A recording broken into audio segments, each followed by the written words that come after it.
everybody, and welcome to Taking Control, the ADHD podcast on rashpixel.fm. I'm Pete Wright, and right there is Nikki Kinzer. Welcome back. Welcome back, Pete. Welcome back, everyone. Well, they're probably not. No. Yeah, they've been just doing their own thing. They've been doing their thing. Yeah. Yeah. But how have you been? I've been doing great. I've had a great summer. How about have you? Oh, yeah. It's been fantastic. We traveled. We've relaxed. We got a dog. Yay. Yeah, no, there's a whole lot of positive stuff. The health changes are going well. Awesome. I have apart from the fact that my cat does not yet understand my dog, I have no complaints. And I have to tell you, because we have a dog and a cat, I don't know if they're ever really going to understand each other. So, but you can leave them in the same room together. Like, they're not going to attack one another. Well, I'm pretty much my cat's bodyguard because she's really old. She's 17. Yeah. Actually, she is 19 years old. That is an old cat. It is. So I'm her bodyguard, and we actually don't have them in the same area just because our dog is he's 5, and so he wants to play with her. And I mean, she's a little old lady. Like, you gotta be careful with her. So we do separate them, but it's because of the age difference. Now, your age difference between your cat and dog are a little bit closer, though. Yeah, we have. So our cat is mostly Maine Coon. So it's a pretty big cat, and she's 5. And our dog is 7 months, and it's a terrier mix. But given where he is and where she is, they're about the same size, and so there's no like size differential to worry about. It's not like, I mean, it would be a fair match.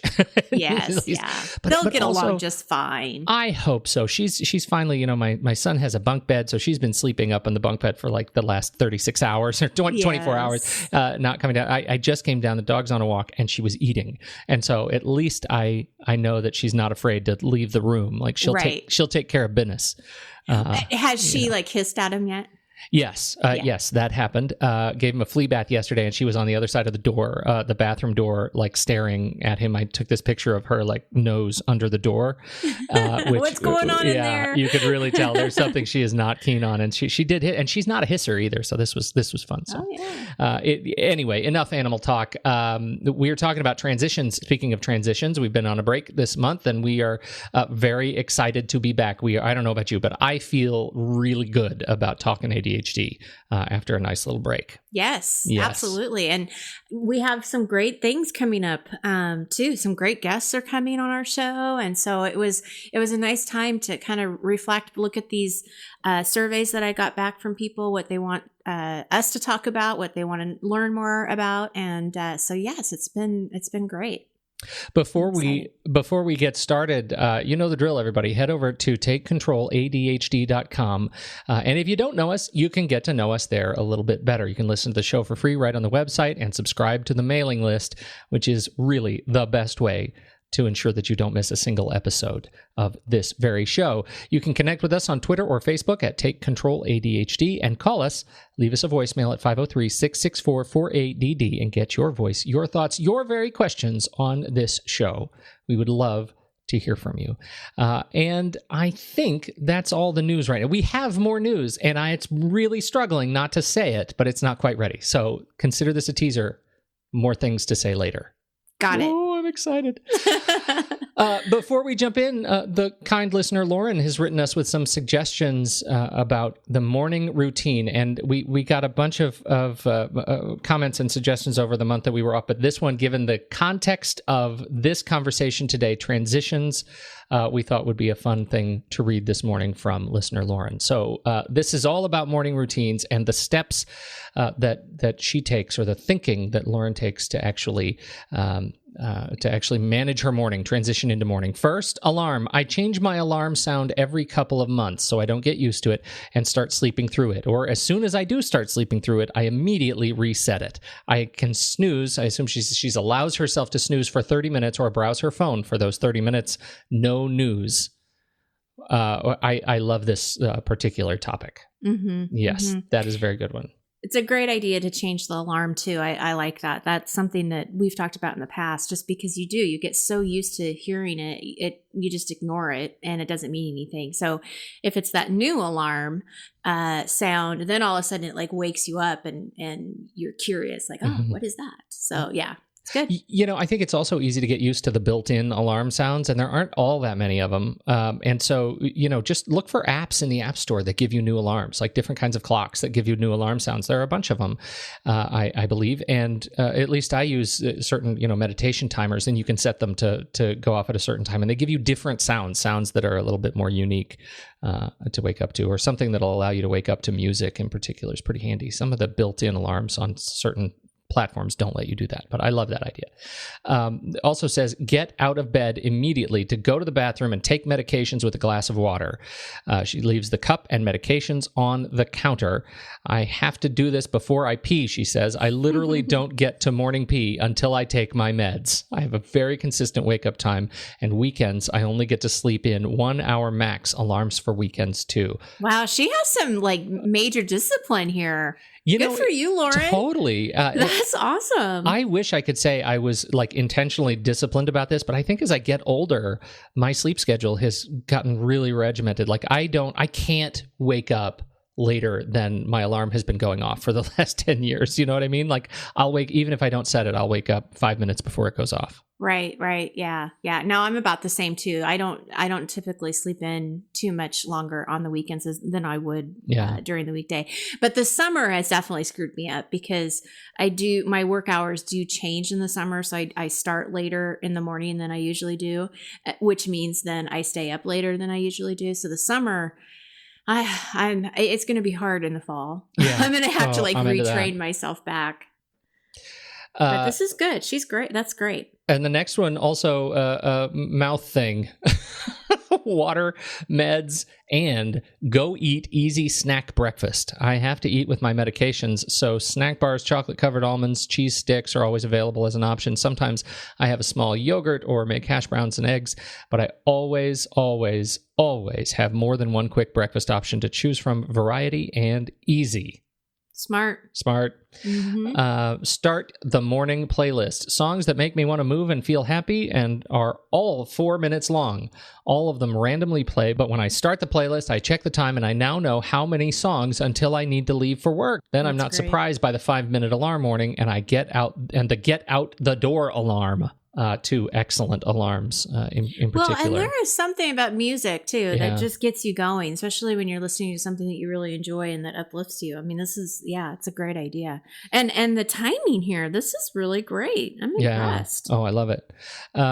Morning checklist. Big advocate of that. Huge. Big advocate. Tape it on the mirror, put it everywhere you need to see it. Teeth, hair, deodorant, medicine, outfit, keys, phone, wallet, headphones, jacket for the morning checklist. And body awareness. This one I really like. Am I sore, tired, unhappy? What do I need to do today to improve on these conditions? Chronic neck pain requiring some active awareness and actions on my part to stay healthy. I love this one. And in fact, I'm a big advocate of Day One, the Mac and iOS journaling app.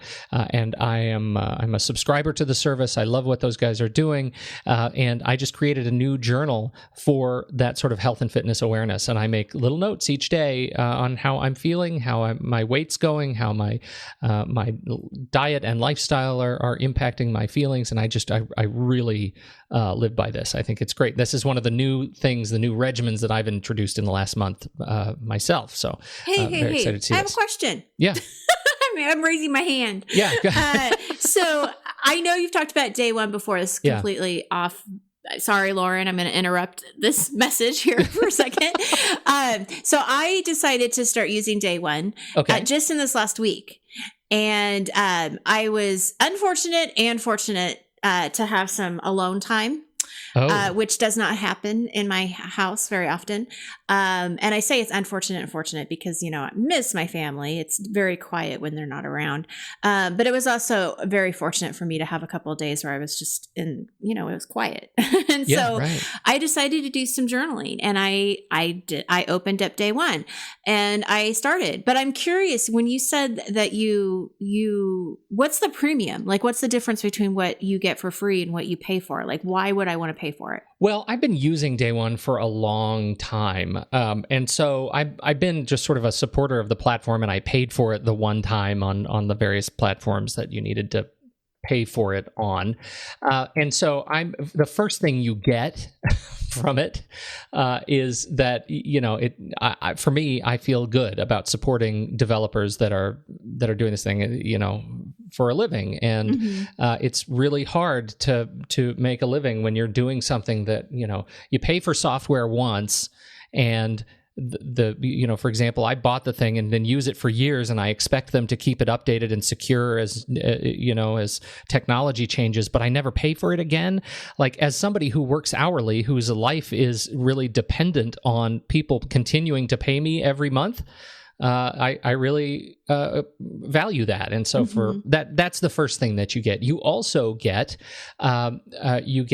more photos per entry. You get more journals, unlimited journals that you can add. So if you want to sort of separate the way you're using it, instead of using tags, you can have a journal for your fitness stuff. You can have a journal for movie reviews. You can have a journal for travel or a specific trip you're taking. I set up a journal for China, when I did my China trip in March, and I really enjoy that because, at the end of it all, they also have this book service, where you can submit your journal and they'll just print a hardcover book and send it to you with your entries and your work on it. And I think that's a really cool thing. So, it also gives you end-to-end encryption. So you can encrypt all of the data as it's synced across the transom to their servers and to your other devices, which I really value, as someone concerned about security. So, that's why I like it.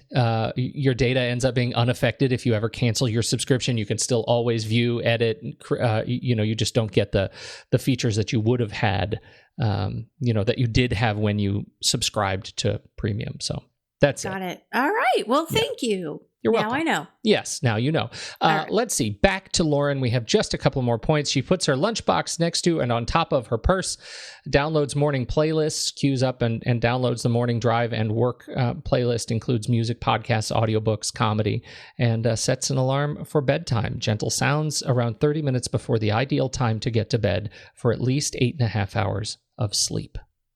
What a great routine. Great routine. And again, in the spirit of transitions, this, I think, we're talking about major sort of big seasonal transitions, career transitions, whatever. This is, I think these transitions from sleep to wake and wake to sleep are just as important. Yeah, really valuable way to start this conversation. So transitions, here we are transitioning back to podcasting after a month off. Where is your head? Well, that's exactly where my head is transitioning back to podcasting and just, people going on vacation and coming back to their normal life and, going, soon, very soon, because August is now here. You're going to see all the back to school stuff. So people are going from summer to school.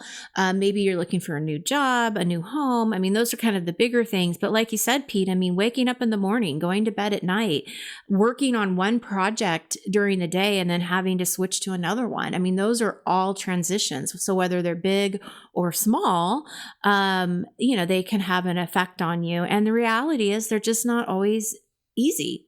In fact, most of the time they're not. Ugh. Yeah.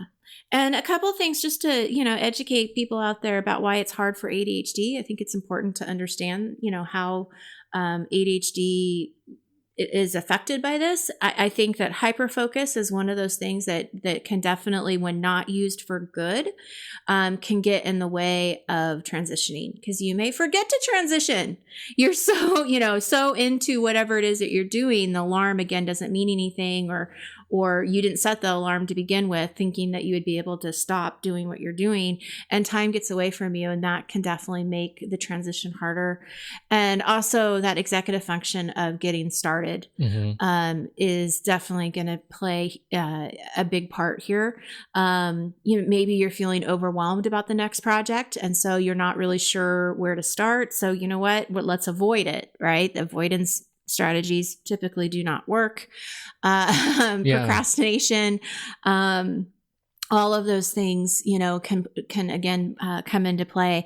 And then there's a timing issue too. Things usually take longer than what we expect. So when we do plan our day and we think, okay, I'm going to get these 3 things done in the morning, and you only completed one of them, that can be discouraging, and it can make you feel like you're behind now, and maybe you got distracted or whatever. So there's a lot of things kind of going on around transitions that I think we have to be aware of. Oh my goodness, I do too. And here's the thing. I found this little animation. For me, it makes so much sense, because this is how I see my ADHD. Yeah. It is a great. It is this little. I'm going to put it in the show notes for this on the website. So head over to the website, because it's this animation by a French artist, and it's a little drop comes down and it hits a surface, and then that one drop spawns all sorts of, like, 1,000 fissures in this surface. And it's just this throbbing sort of like dark on white expanding cool. web of transitions. And for me, that's, I know people have all sorts of metaphors for how they describe their ADHD, but for me, that's it. Like, I can be focused, and all of my accommodations are in, and I'm working, and I have that one drop of attention, and it's doing exactly what I need it to do. And then it hits some block and it splits into a million pieces. And that impacts how I speak. It impacts how I think. It impacts what I am working on, everything. So when you talk about hyperfocus, getting started, and timing, taken in isolation, for me, hyperfocus can be great. Taken in isolation, sure, I can get started, and even if I can't, eventually I'll come around to it. But all of those together are explosive and can really be tragic if I'm not firing on all cylinders. Absolutely. So my question before we, because I do have some ideas, of how to make this a little bit easier, but I want to know from your perspective, any advice that you have on when that happens. How do you get through it? I have to reduce signal input.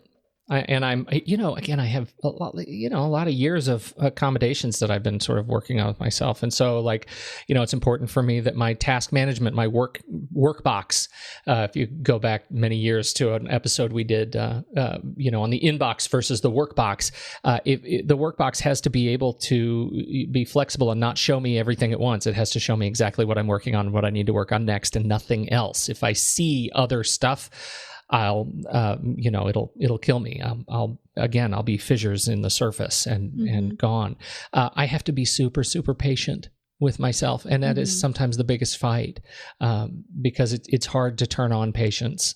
Oh, yes. Especially when you feel like I haven't gotten started yet, or I have to get started. There is, pain is coming. And I think we've talked about this before. I've been thinking a lot about it. You said one of your clients, we were talking about this idea of working up to the very deadline, or of not working until the deadline, just before the deadline, and allowing that adrenaline rush to kind of push you over the edge and get stuff done. I've lived my life like that in so many ways, and I have for so long felt like that is unhealthy. I need to change it, and I think there's a lot to that. I don't think it's a very healthy way to live. It doesn't feel very good, but I feel just a little bit better when I embrace it, when I change my narrative and change the language I'm using, that says, this is who I am, not this is a bad thing. This is my identity. Like, I've been doing this long enough that this is something that maybe I'm not going to be able to actively change, but how can I work and live with it? And how can I actually leverage this behavior to do better work? And so those are the things that I think really impact me around transitions, this idea of patience with myself and with the way I approach the next coming thing, right?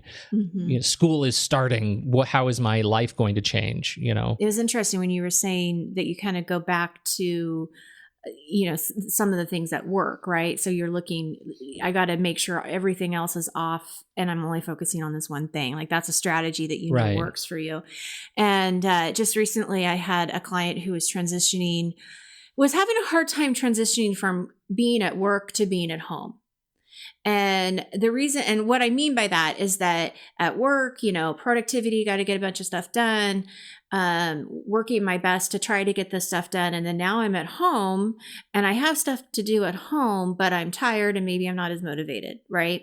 And so getting overwhelmed by all of the list of things that there are to do at home, and working through what was important, what had to be done now. This is the work that we were doing together, trying to figure out, what was now and what was later is Right. how we separated the two.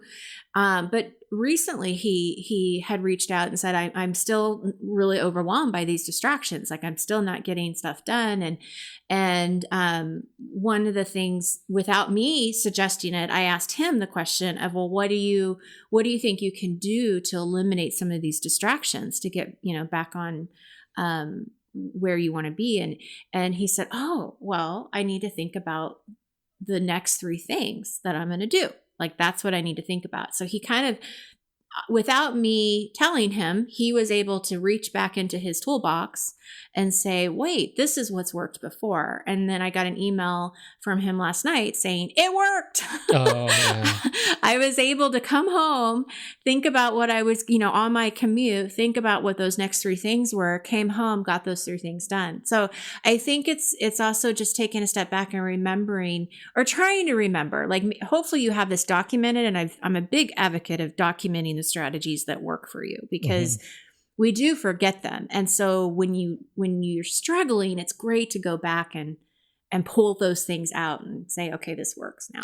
Well, this goes back to journaling, right? Yeah. To lifestyle sort of journaling. Talk about what works. Tell yourself at the end of every day, write 3 sentences. I think the other thing, I've been talking a lot to a friend of the show, and dear friend of mine, a therapist in Nashville, Dodge Ray, and we were talking about gratitude and the power of gratitude when making big changes in your life. Mm-hmm. And I gave him the idea of something you and I have talked about a lot, which is tiny habits. Mm-hmm. Mm-hmm.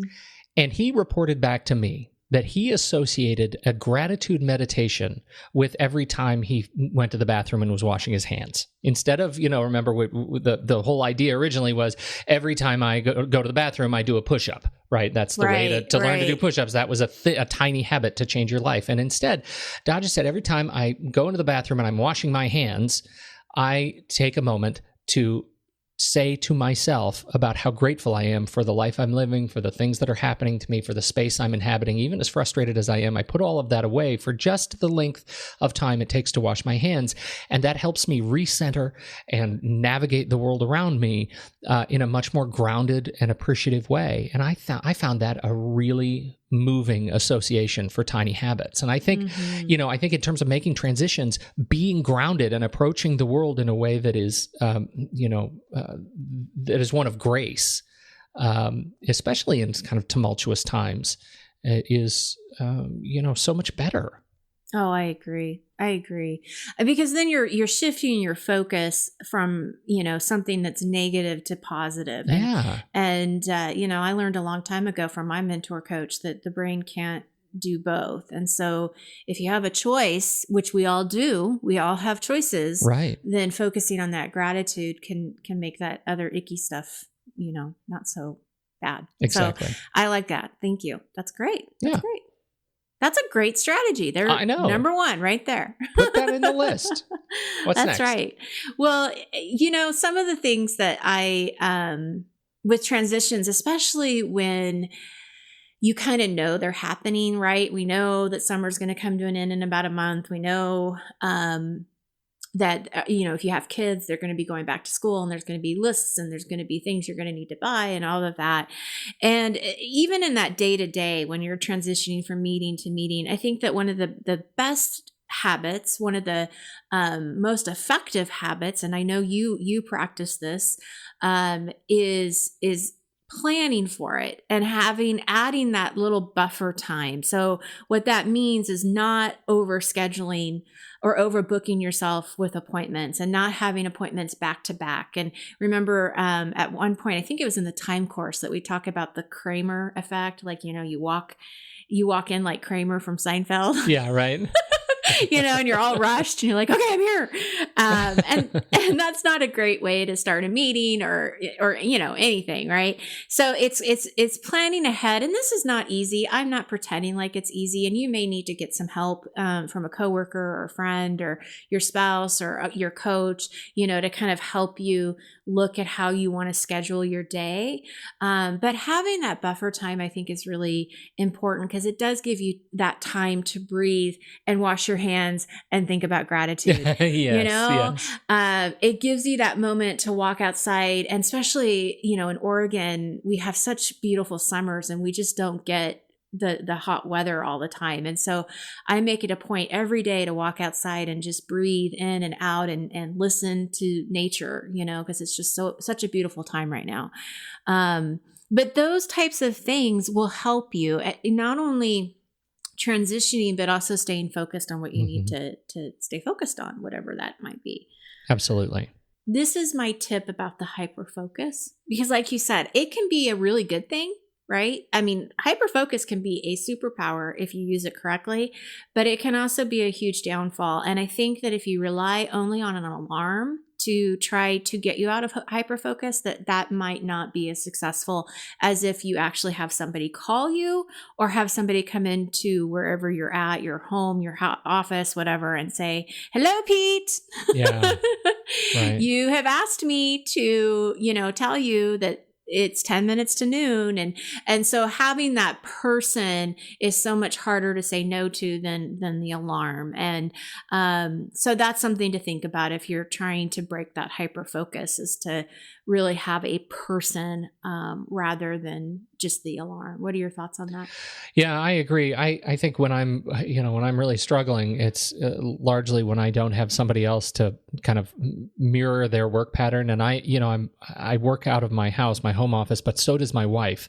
And when I'm most productive, it's when she's here and working and focused, and I find myself just doing what she's doing. Oh, right. Yeah. And she's your body double. Yeah, she's my body double. And I don't even tell her that that's my behavior, but I am much more productive when she's there. And when when you say ask someone to be your alarm, sometimes you don't even need to ask. Yeah. Just be in that space. And when they change context, so can you. Right. And that works for me too. But definitely, I mean, I think a human alarm, somebody that you're forced to engage with, somebody that you're forced to, you're going to be forced to be in a position of either lying to them and telling them, oh yeah, I'll stop in a minute, or oh yeah, no, I'm totally paying attention. Right. Or you have to come clean. That's a place that you can find yourself getting ahead when you put that little bit of extra social pressure. So this is kind of a random story, but it came to mind when you were talking about that. I had somebody tell me that they had some people come in to do a remodel. And I think they were remodeling their kitchen, if I'm correct.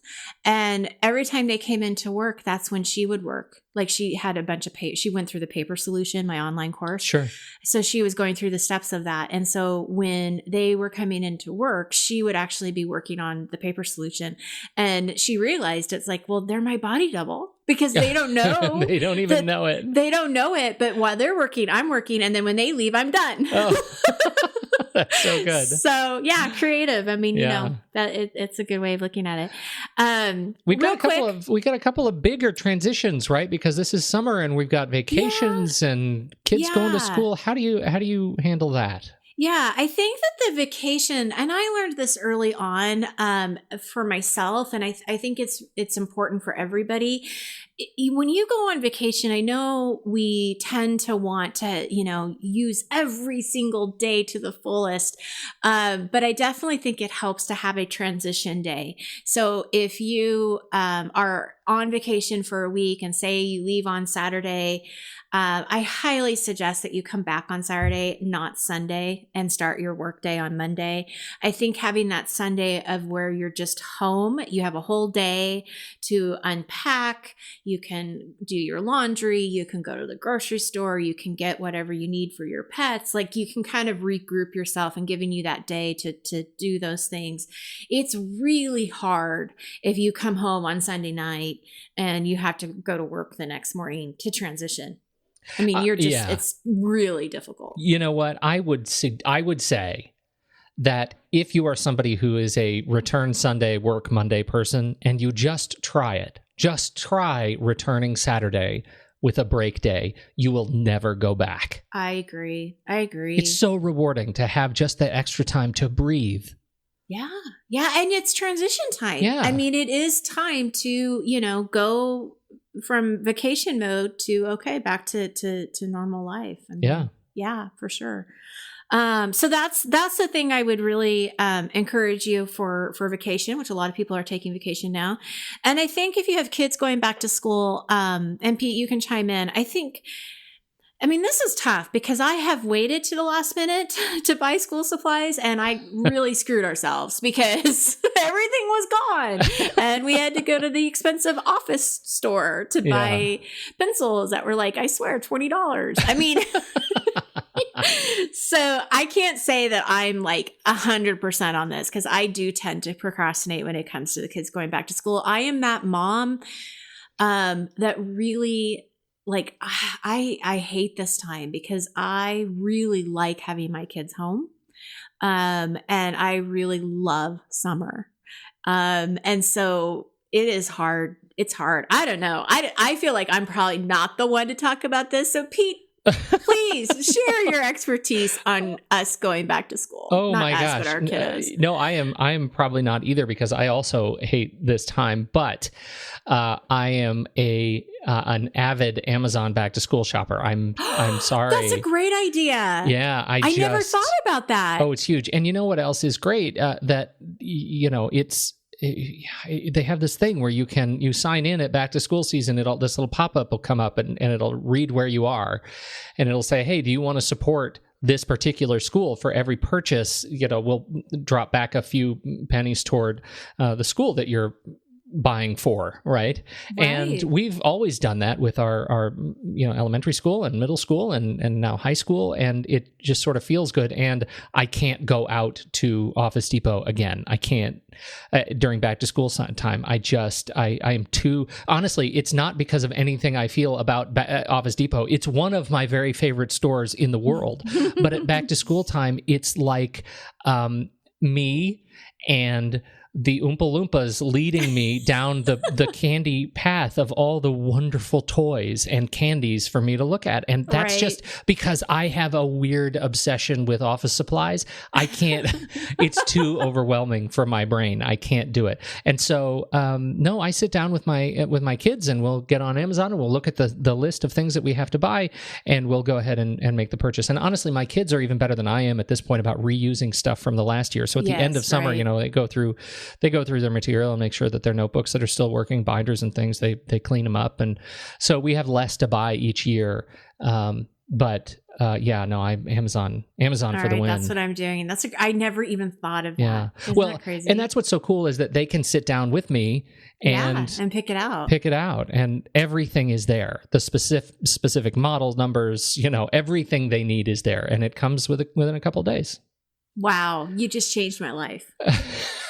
Because I have this memory of this, just looking at the school supplies. And yes, it's so particular about what they need. And then me looking at the aisles and I can't find it. Yeah, totally. It's so annoying. Or something is out. So you have to go to like 3 different stores. Yeah. Not anymore, crazy. Nikki Kinzer. Not anymore. Thank you, Pete, right? Sometimes I've had this pushback. I told somebody, I'm shopping on Amazon for school supplies. And like, oh, you don't support the local economy. Come on. When's the last time you shopped local for office supplies? Like Office Depot is where you go. It's probably where the Amazon products are coming from anyway. I don't even know a local office supply back to school shop anymore. I have no qualms about Amazon supporting my back to school habit. Oh, that's great. And it goes back to the school too. Yep. So that's awesome. Huge. Okay, so I know that there's lots of ideas about transitions, and we would love to hear from you guys, from our audience, our listeners. So if you have anything to contribute to this conversation, please do. Please let us know and share, and we will put it onto the show.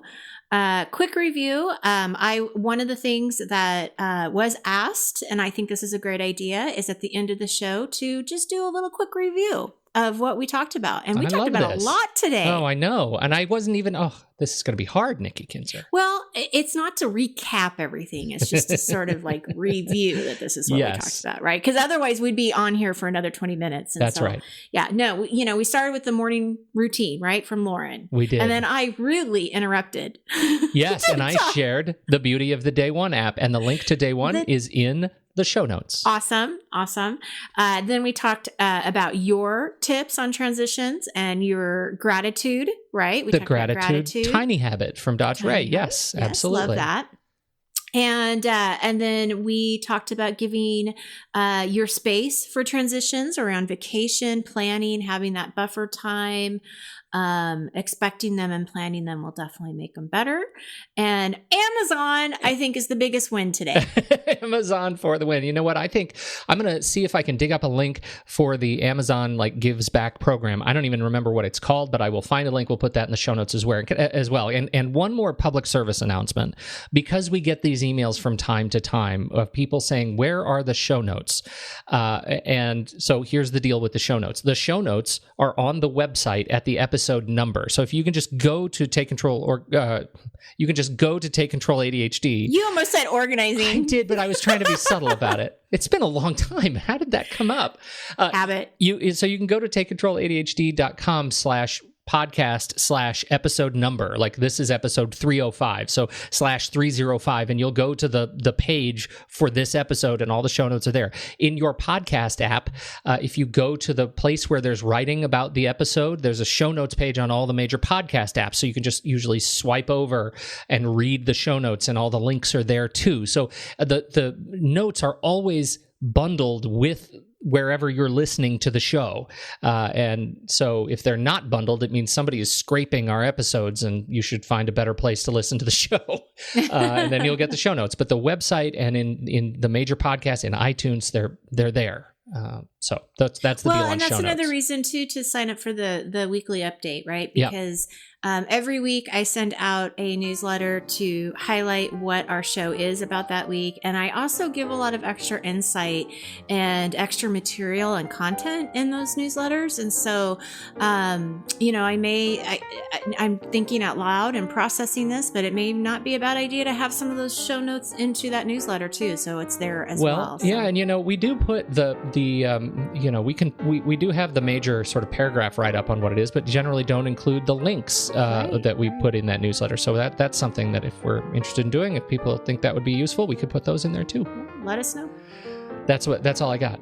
That's all I got. Excellent. Thank you. Thank you. This was great. Yes, welcome back. I'm so excited to be back on schedule. This is so good. And thank you, everybody, for downloading and listening to this episode. We, Nikki Kinzer and me, Pete Wright, we sure appreciate your time and attention.